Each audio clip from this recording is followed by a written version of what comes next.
E ele foi para o sertão com a viagem missionária.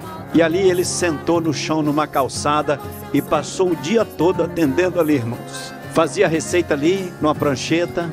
E não foi somente essa, foram várias. Ano passado, nós participávamos de um congresso missionário. E após aquele congresso, nós ficamos na sala do Zoom, conversando. E esse médico comentava comigo, e ele começou a chorar, falou: pastor, por que a gente não tem um ônibus móvel? Porque eu queria tanto atender aquelas pessoas no sertão, dentro de um consultório. Aí eu falei: meu irmão, vamos orar e sonhar. Quem sabe um dia a gente não tem um ônibus móvel.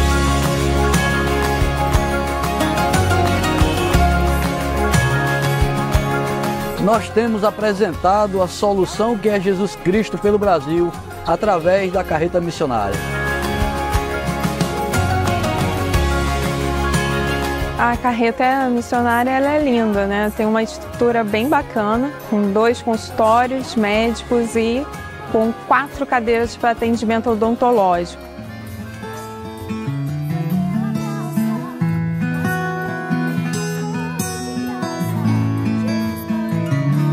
Esse ministério tem abrangido várias regiões, muitas pessoas têm sido abençoadas não só com o tratamento odontológico, clínico, mas também com o tratamento espiritual, recebendo assim a palavra de Deus. Eu achei 100% o trabalho dos médicos e espero que em cada estado que passar, ter mais voluntário para contribuir pelo trabalho da carreta. Quero que Deus dê para cada um deles o melhor dessa terra.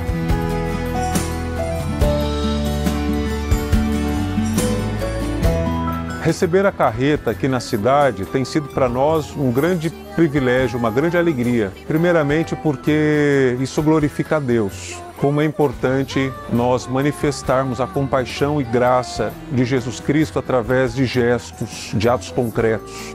Nós temos pregado há vários anos o Evangelho aqui na nossa cidade. Para a nossa igreja particularmente tem sido um grande momento de avivamento, oramos mais e trabalhamos mais na obra de Deus. E para a sociedade tem sido maravilhoso. Pessoas que de outra maneira não se aproximariam da igreja, estão se aproximando da igreja, ouvindo a palavra de Deus e tendo a transformação principal, que é um coração novo dado por Jesus.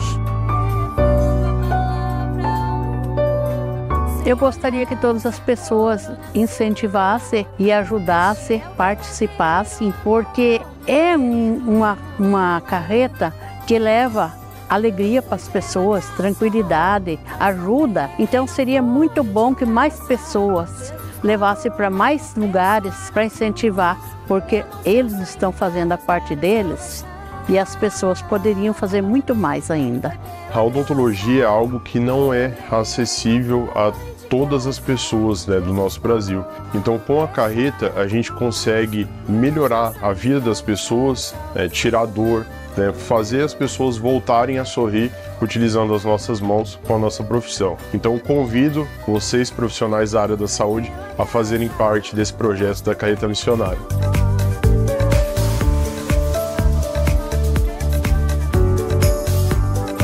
Não há outra solução para o Brasil senão o anúncio do Evangelho, o cumprimento da grande comissão por parte da Igreja de Jesus. Temos visto a cada dia o trabalhar de Deus através desse ministério, pessoas sendo libertas, pessoas sendo salvas, pessoas sendo restauradas, e acredito que ainda há muito que se fazer através desse ministério. Então eu acredito que mais uma carreta ou mais de uma carreta irá somar muito, muito, muito para o nosso povo batista e para o povo brasileiro.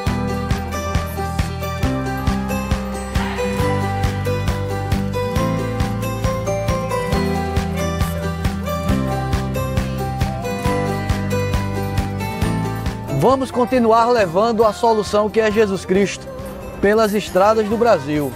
E se Deus permitir, em breve, com mais uma carreta. Bora?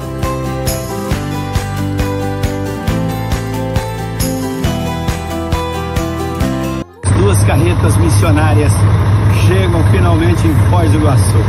A primeira carreta missionária e a outra, a segunda, novinha. As duas missionárias. É um momento emocionante. Muito lindo, e eu quero agradecer agradecer a todos que oram, que ofertam, que participam desse momento. Nós vamos avançar. Vamos recuar não, já estamos sonhando com a terceira carreira, para abençoar mais pessoas, mais vidas. Essa aqui atendeu mais de 30 mil pessoas, agora vai atender mais com a de cá, e vamos atender milhares de pessoas em todo o Brasil. Parabéns, povo de Deus, vamos avançar. Olha que coisa linda, as nossas carretas missionárias, um momento emocionante. Quero mandar um abraço muito especial para todo mundo que ora, nossa sala de oração. E você que ofertou, meu irmão, minha irmã, com alegria, com alegria. Você que vendeu pano de prato, fritou pastel, catou latinha na rua, você que fez barraca, fez feira missionária para ofertar para a segunda carreta missionária. Vai abençoar muitas vidas. A nossa gratidão. Glória a Jesus. Deus abençoe. Vamos avançar e proclamar ao Brasil que Jesus transforme. Na frente dela tem lá: o Senhor é meu pastor e nada me faltará. Nas duas e de todos os lados proclama o nome do Senhor Jesus. Muito lindo. Que grande preço pagou pelo mundo inteiro. Leva.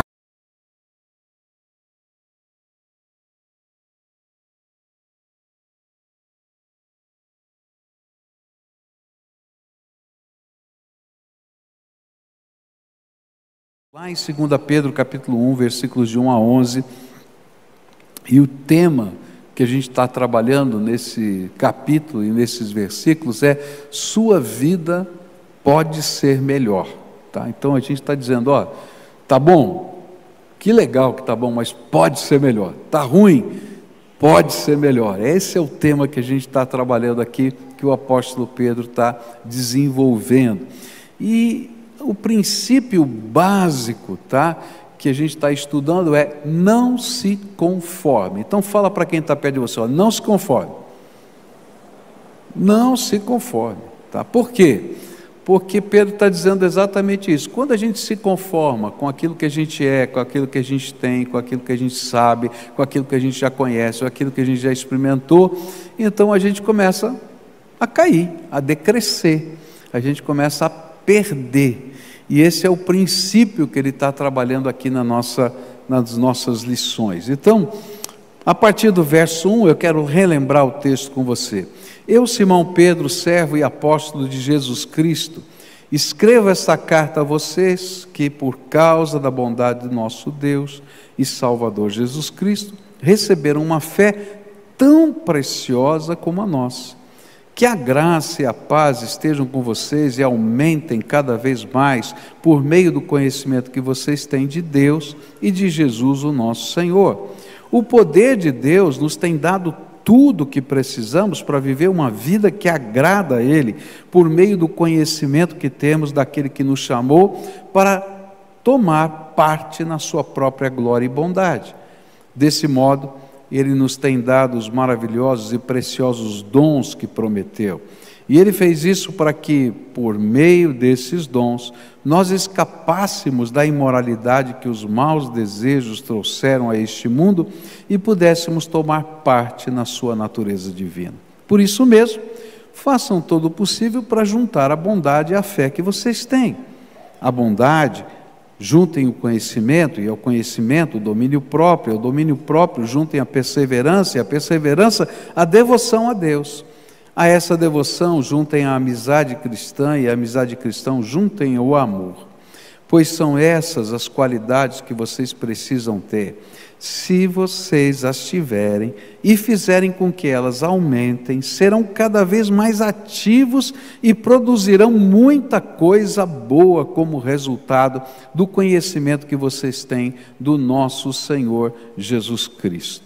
Mas quem não tem essas coisas é como um cego ou como alguém que enxerga pouco e esqueceu que foi purificado dos seus pecados passados. Portanto, meus irmãos, procurem ficar cada vez mais firmes na certeza de que Deus os chamou e escolheu. E se vocês fizerem isso, jamais abandonarão a fé e assim receberão todo o direito de entrar no reino eterno do nosso Senhor e Salvador Jesus Cristo. A gente aprendeu ao longo dessas semanas que há uma lei na vida, né? Que se você fica estagnado, você começa a decrescer, você começa a morrer. Mas se você continua a crescer, então você pode se desenvolver vários aspectos da vida. E Pedro estava tratando de um problema na igreja, a igreja estava sendo invadida por conceitos, por heresias, por pensamentos da época, que estavam fazendo as pessoas pararem no seu avanço em direção ao Senhor Jesus e ao propósito que Ele tem para a vida da sua igreja. Então ele diz, não se conforme. E o que ele está dizendo? Olha, não se conforme, a gente aprendeu já, com o que você já conhece e experimentou de Deus. Tem muito mais da graça de Deus para você. Essa foi a primeira lição. Olha, tem mais de Deus para você.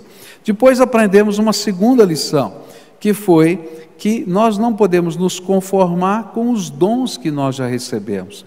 Então Deus está derramando dons espirituais, capacidades que vêm da graça de Deus.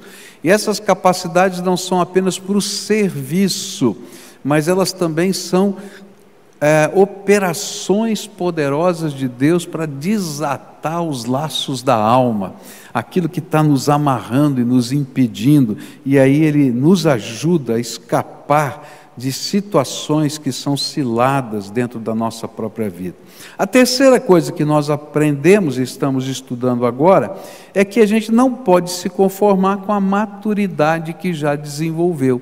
Então você já cresceu, já se desenvolveu um pouco, então não se conforme com essa maturidade. Ao contrário, você tem que buscar crescer nessa maturidade. E aí então Pedro nos dá algumas qualidades que a gente tem que buscar para que a gente possa crescer na maturidade. A primeira qualidade foi a fé, e a qualidade de hoje que eu quero estudar aparece no versículo 5 do nosso texto, que diz assim: por isso mesmo, empenhem-se para acrescentar à sua fé a virtude, e a virtude o conhecimento. Então, ele está dizendo assim, olha, não se conforme com a virtude que você tem. Mas a palavra virtude não é uma palavra muito comum para a gente. O que Pedro queria dizer com virtude? Que negócio é esse, né? E a palavra aqui na língua grega, que foi traduzida para o português por virtude, ela pode ser melhor entendida se a gente colocar isso como excelência moral, tá? A excelência moral na vida cristã. Então, ele estaria dizendo assim para a gente, olha, não se conforme com a moral que você tem, tá? Então diz aí, não se conforme com a moral que você tem, que você já adquiriu, tá? E a gente vai pensar, mas que negócio é esse? Que é isso, não se conformar com a moral que você tem? Eu estava estudando esse texto e me veio à mente alguma coisa que é muito comum nos dias de hoje. Então, se você trabalha numa empresa, não é? É muito comum chegar nessa empresa e de repente você vai ter uma reunião lá na empresa para definir, não é, a missão, não é? A missão da sua empresa. Então você vai escrever lá um texto bonito, dizendo lá, a missão da nossa empresa é tal coisa, e a gente vai colocar lá, né, os objetivos, os alvos, depois vai colocar quais são os valores da empresa, e você começa então depois a colocar esses dizeres. Quem já fez isso aqui? Levanta a mão, quero ver. Tem bastante gente, né? Aí vai colocar aqueles dizeres todos lá na parede, né? E você vai entrar numa sala, está lá a missão, está lá os valores e tal e tal. Mas de tempos em tempos, não é?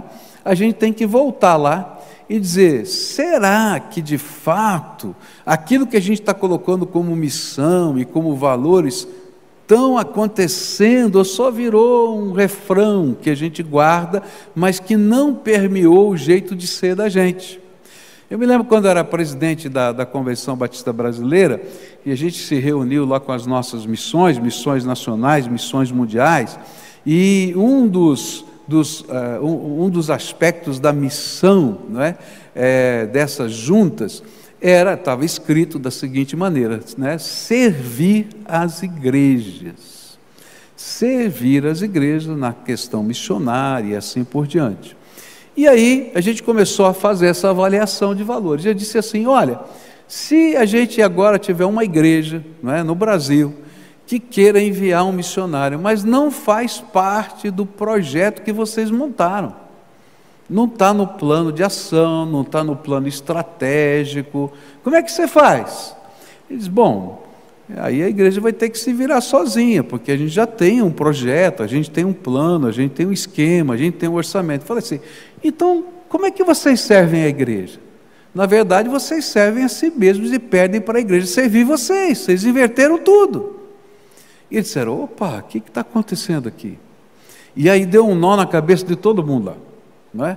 Por quê? Porque às vezes os nossos valores, eles fazem parte de um aspecto da vida, mas não fazem parte de toda a vida, não entram em todos os meandros da vida.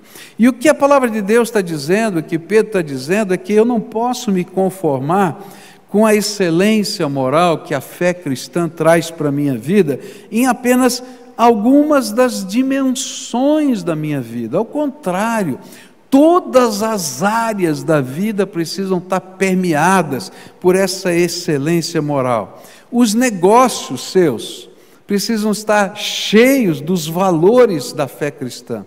A maneira como você lida com os seus funcionários precisa estar ligada, precisa estar muito vinculada àquilo que você acredita como valores que procedem da palavra de Deus. O jeito como você trata o seu marido, mulher, e o marido, a maneira como você trata a sua esposa, tem que refletir essa beleza da graça de Deus.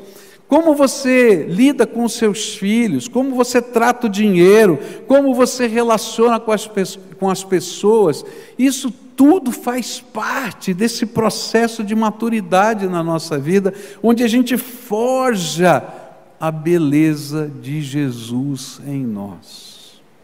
Eu já contei aqui para vocês que quando eu era pequeno, no período de férias, eu gostava de tomar café na casa da minha avó. Ela morava a 4 quadras da minha casa, e a vovó tinha um jeito de fazer o café, que eu sinto o cheiro até hoje. Quando eu falo, já vem aqui na minha cabeça o cheirinho, porque a vovó tinha uma chapazinha de metal que ela colocava em cima da boca do fogão, e quando ela fazia o café, ela passava manteiga no pão e fazia o pão na chapa. Já sentiu o cheiro também, né? Estou vendo alguns aqui, né? Aquele cheirinho daquele pãozinho que vai torrando com manteiga assim. E eu ia chegando, a vovó estava fazendo aquilo, eu já falei, vovó, vim aqui tomar café com a senhora, né? E a gente chegava lá, tomava café, era uma delícia. Só que tinha um preço. Não era de graça o café. A gente não podia sair da casa da vovó sem fazer a devocional com ela, sem orar, e aquilo era uma coisa tão preciosa, tão gostosa. E eu lembro que sempre a vovó cantava uma canção, sempre, toda a devocional que eu estava lá, que a beleza de Cristo se veja em mim. Era interessante porque tinha umas palavras difíceis nessa canção. Quem lembra dessa canção aqui? Tem uns velhinhos aqui, viu? Tem uns velhinhos aqui, porque essa é a do baú. Eu já perguntei se tem alguém que sabe aqui, ninguém sabe para cantar. Está todo mundo balançando a cabeça. Não pede não, que não vai dar certo. E eu não canto nada, então não vou cantar aqui. Então, eu queria dizer para você, era tão tremendo, porque tinha algumas palavras difíceis, mas o que ficou na minha mente o tempo todo, é que aquilo que Pedro está ensinando é exatamente aquilo que essa canção nos ensina. Que essa beleza de Jesus possa ser vista em todas as áreas da vida. Não existe um mundo espiritual e um mundo secular. O mundo espiritual do senhorio de Cristo tem que invadir todas as áreas da vida, tem que invadir todos os lugares. E às vezes isso é custoso. E Deus vai trabalhando na vida da gente em coisas que às vezes parecem pequenas, mas elas custam. Aqui na igreja a gente trabalha tudo tão direitinho, tudo certinho, né? E eu tenho lá uma pessoa que trabalha lá em casa já há algum tempo, e aqui a gente paga hora extra para todo mundo. E um dia eu fiquei pensando, por que eu não pago hora extra para a pessoa que trabalha aqui em casa? Se eu trabalhasse aqui, eu gostaria de receber hora extra. Aí coloquei um relógio ponto lá em casa. Aí eu descobri quanto custa a hora extra. Mas o que vale são os valores que a gente escreve no coração e vive na prática. Porque se a gente só escrever no coração e não viver na prática, eles não são valores. E eu gosto da palavra valor, né, que tem a ver com essa excelência moral, porque ele dá para a gente o preço. Valor tem preço. Valor tem preço. A gente vai ter que tomar decisões. A gente vai ter que dar passos concretos. E o que Pedro está dizendo para a gente nesse texto é que tudo aquilo que eu preciso para ser liberto do que me escraviza, Deus já fez pela sua infinita graça. Eu não consigo resolver o problema do meu pecado diante de Deus, mas Jesus Cristo tomou o meu lugar na cruz do Calvário, e o sangue de Jesus é suficiente para me perdoar, para me lavar, para me limpar de todo o pecado. É palavra de Deus isso. A palavra de Deus diz que toda algema, toda escravatura, todo laço de alma, qualquer coisa, o poder da graça vem e nos liberta.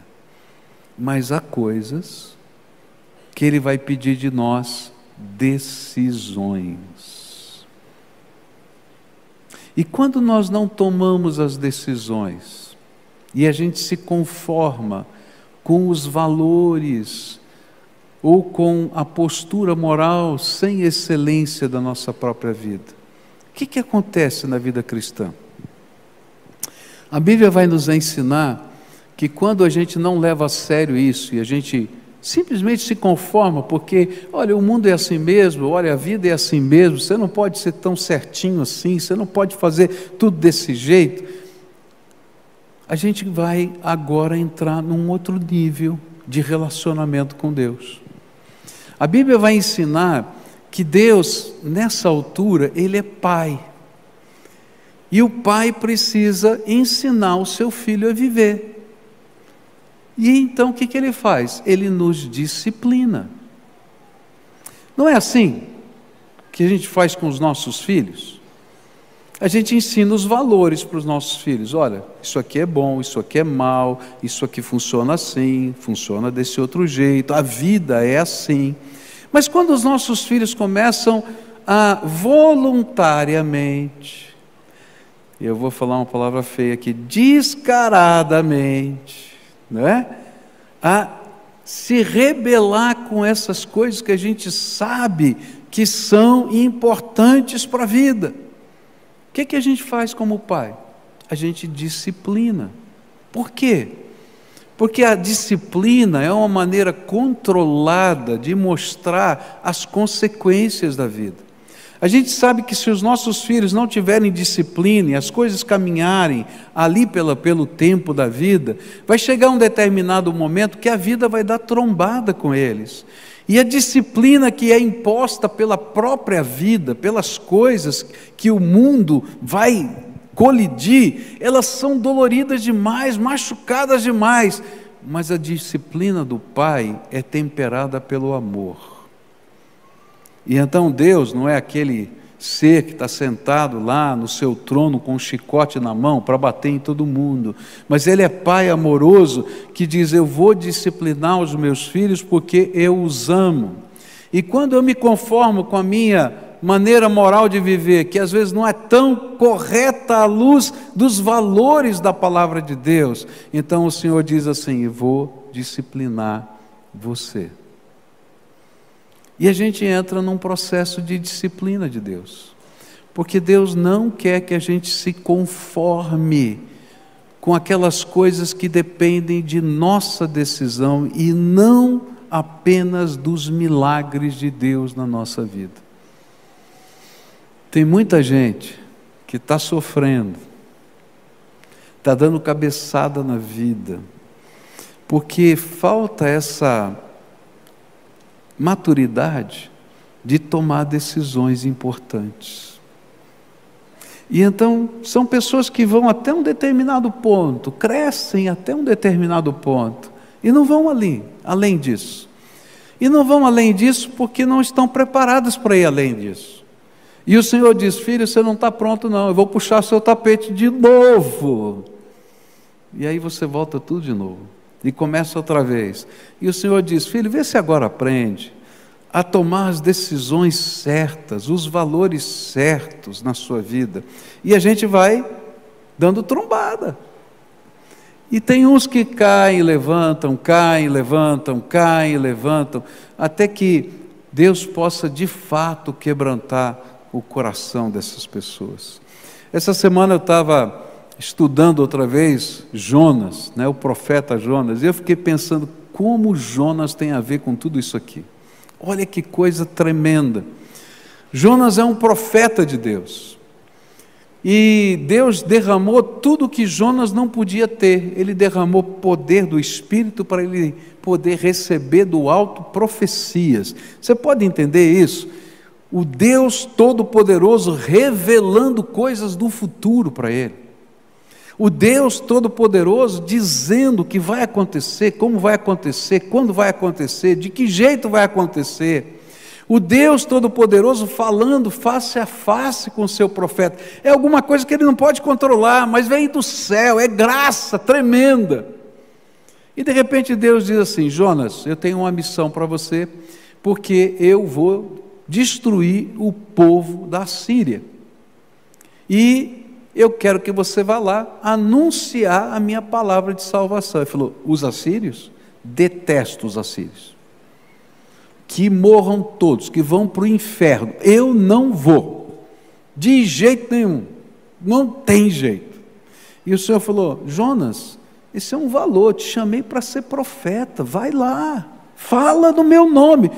Para os assírios não, eu abro mão de ser profeta, o negócio aqui ficou feio, não quero. Então Deus disse: vai para Nínive, ele pega um navio e vai para Tarsis. Ele tinha que ir para a direita, ele foi para a esquerda. Ele foi lá para a Espanha. Vou para o fim do mundo, que eu não vou ser encontrado lá, e não quero mais ser profeta. Acabou, porque assírio eu detesto. Chega.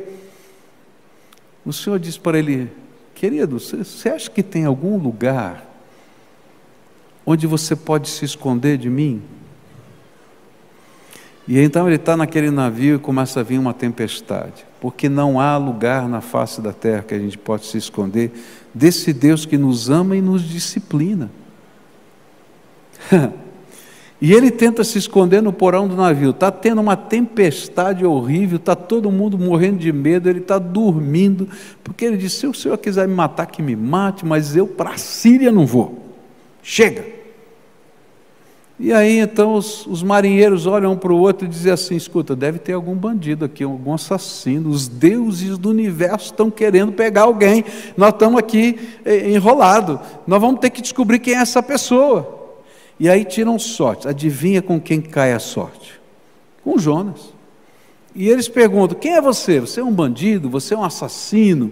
Ele diz: não, eu sou profeta do Deus que criou o céu, a terra e o mar. Eu imagino os marinheiros botando a mão na cabeça assim, dizendo: meu Deus, você é doido mesmo. E burro, vai se esconder de Deus num navio quanto do Deus que criou o mar. É louco, é louco. Será que você não percebe que coisa doida? O que a gente faz com você?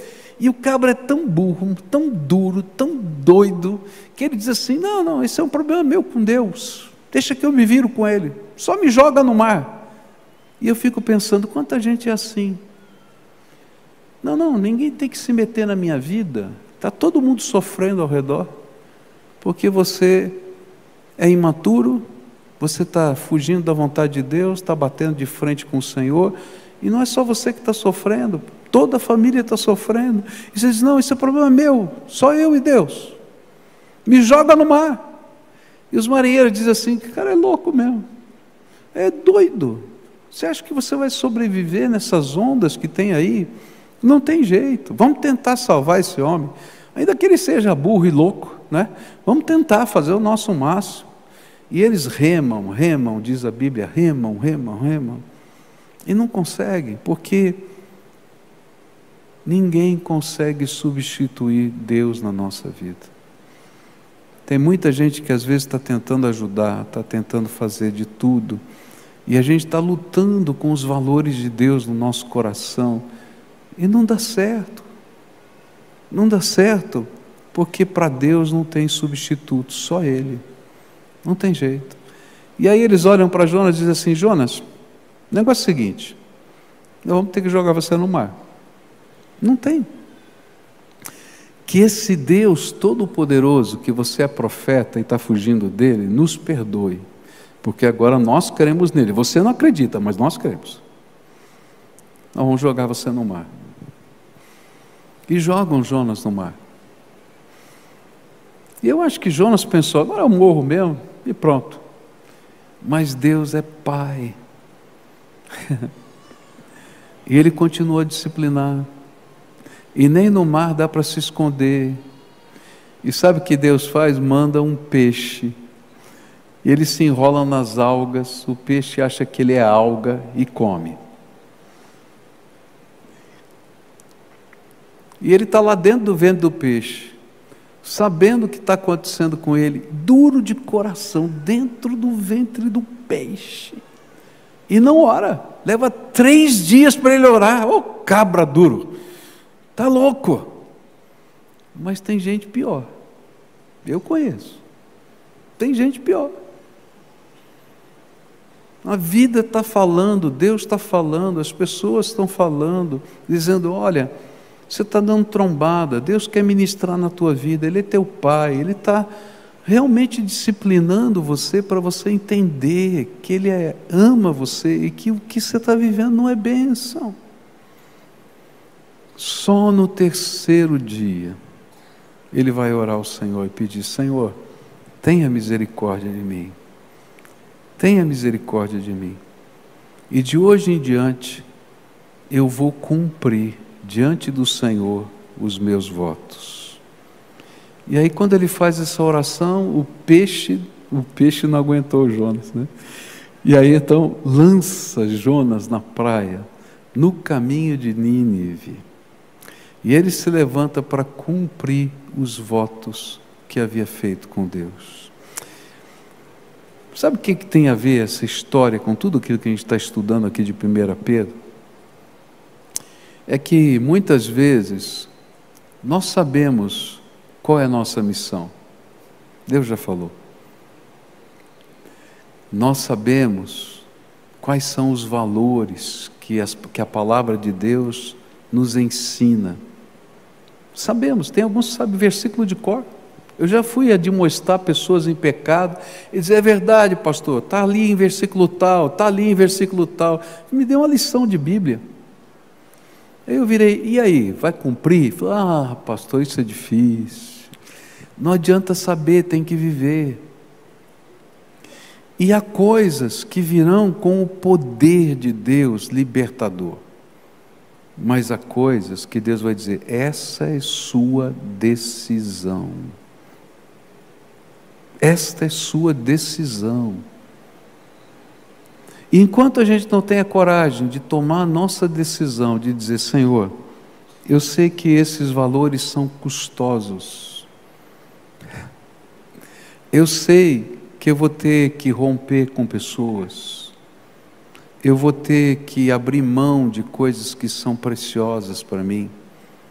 Eu sei, Senhor, que vou passar por alguns constrangimentos. Vou ter que abrir mão de situações que eu amo e que são pecado. E enquanto a gente não tem coragem de tomar essa decisão, o poder da graça libertador, o poder do Espírito Santo que nos ajuda a dar os passos de fé, não pode vir sobre a nossa vida. Porque Deus não impõe, Ele simplesmente nos chama em amor. E até a disciplina dEle é um chamamento em amor. O que Pedro está dizendo é uma coisa simples demais, mais profunda. Deus já ensinou uma série de coisas para você. E talvez você esteja empacado no tempo e no espaço. Está entendendo? Parado. Eu já sei, Senhor. O Senhor já falou isso comigo. E quem sabe Deus já tenha te dado muitas oportunidades. E hoje Ele está dizendo uma coisa muito séria. Daqui para frente, eu vou usar a minha disciplina. Talvez você esteja empacado numa encruzilhada há tempos e Deus tenha, com a sua misericórdia, encoberto uma multidão de pecados e toda manhã a misericórdia dele se renovou na sua vida. Mas hoje, o Senhor te trouxe aqui para ouvir um profeta te dizer: de hoje em diante, o Pai vai disciplinar o seu filho em amor, porque Ele sabe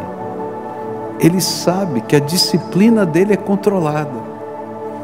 Davi, quando o Senhor disse: olha, eu preciso disciplinar você, você quer cair na minha mão ou na mão dos seus inimigos? Ele disse: eu prefiro cair na tua mão, porque na tua mão tem graça e misericórdia, nos meus inimigos não. Então o Senhor está dizendo: olha, tem graça e misericórdia, mas tem disciplina de pai. E Ele vai dizer para você hoje: se você não tomar a sua decisão e não deixar eu começar a mudar a sua vida, eu vou ter que disciplinar você. Para outros, Ele vai dizer assim: ô Jonas, você está no ventre do peixe, larga a mão de ser cabeça dura e grita por misericórdia e graça, mas não esquece de fazer o restante da oração de Jonas: os meus votos eu cumprirei. Toma a decisão. E aí, quando a gente toma a decisão, o Senhor abre as portas da graça outra vez para nós, e a gente pode sair dali, como um pai faz com o filho. O pai disciplina, mas não deixa de amar. O pai disciplina, mas não deixa de acolher. O pai disciplina, mas quando vê o gesto na direção certa, diz: vou caminhar com você e vou investir tudo que eu tenho na tua vida, nos teus sonhos, nos teus projetos. E aí aquelas amarras que estavam impedindo você de ir adiante, saem, porque a graça de Deus se renova na nossa vida.